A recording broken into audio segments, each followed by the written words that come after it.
So, the Christian writing journey starts with your mission. And your mission is a statement that summarizes your core beliefs and the influence you want to have in the world.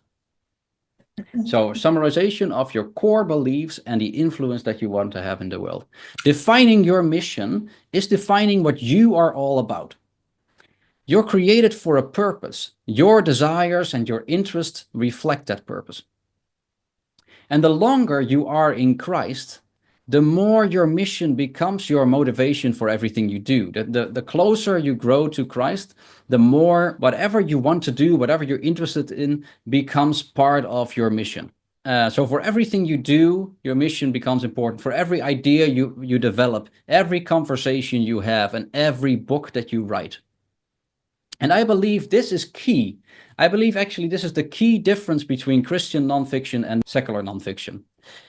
Because without a mission, your book will be missing this authenticity and depth. And I think it can never truly be redemptive if you don't work from this mission, from this being grounded in God and sharing your purpose through all of your writing. I think that is the big difference between Christian and secular nonfiction. So ask yourself, what do you deeply care about? What influence do you want to have in the world?